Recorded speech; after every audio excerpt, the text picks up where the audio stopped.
Hello, Jody here with Earth's Classroom, and my friend Megan and I are backpacking the OT, the Ozark Trail, here in the Upper Current Trail section. And last night we stayed at the gorgeous Big Creek, camped right here, which is a tributary to the Current River. In 2013, at the International Trail Symposium, Missouri was named the best trail state. The reason Missouri was named the best trail state out of all 50 states is because of our amazing cooperation between many different agencies, private landowners, and organizations, private organizations, to actually make an incredible amount of trail systems here in the state of Missouri. We have the longest rail trail for the country here in the state of Missouri that I absolutely love to bike on. We have water trails, equestrian trails, hiking, backpacking trails. Our state park system trails are amazing in our national forest systems. And we have the Ozark Trail. The Ozark Trail was just a thought by a whole bunch of different people that came together in October of 1976. And then by February 1977, they had a more complete idea brought together, and by 4 years later, trail was cut and being built. The Ozark Trail is nearly 400 hiking miles of trail through the state of Missouri, and then it connects up in Arkansas to the Ozark Heritage Trail, adding on hundreds of more miles to that complete system. So Megan and I hit the Ozark Trail, and it was beautiful. We hit it on Memorial Day weekend. It was actually a pretty cold weekend, but it was fabulous.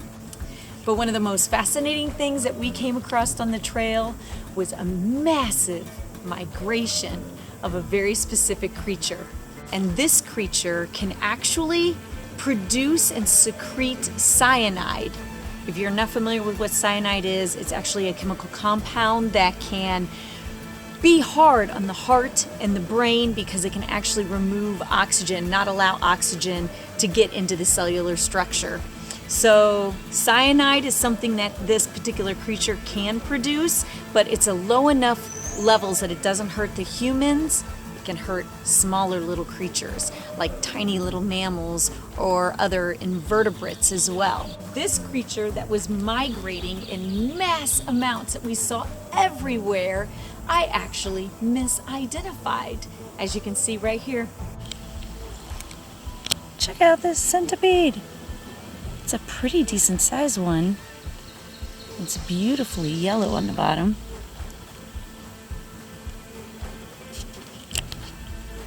I misidentified it because of its profile. The profile that it had made me think it was what I said it was. I thought it was a centipede because its body profile looked more like a centipede, but if you look closer, it actually has 2 sets of legs per segment versus 1 set of leg per segment like a true centipede. So this was not a centipede, this was a millipede. And how it confused me is because, like most millipedes that I see, have very rounded bodies with the leg segments immediately underneath the body. This one was more flattened, even though it still had the 2 leg pairs per segment. This one more flattened, hence it's called the flat-backed millipede. Millipedes eat all kinds of nondescript things, lots of organics, dead, dying leaf debris and soils on the surface, and also fruits or nuts that are left on the surface as well. They help break up all of that stuff and make better compost on the soil. It is thought that the millipede does a mass migration like what we saw because they were literally everywhere on the trail those couple of days that we were hitting the OT. And they believe, scientists believe, even though there's a lot unknown about this mass migration of millipedes, they believe it is about distributing their population. It is definitely for most likely mating. The males will mate once for a season. The female can take that one time of mating and use it to supply multiple different eggs throughout the season. It takes a full year before they become a mature, reproductive millipede themselves. Fascinating. So, millipedes, which are arthropods, meaning invertebrates that have multiple segmented bodies, also have their very own unique story. And I hope you appreciate this next little short section, sharing Megan and I's little journey and story of going on the Ozark Trail for 2 nights, 2 days down near the Current River.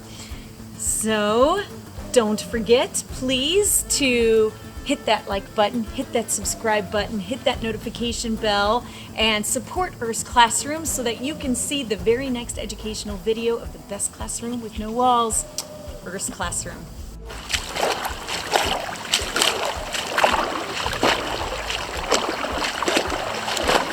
How you doing?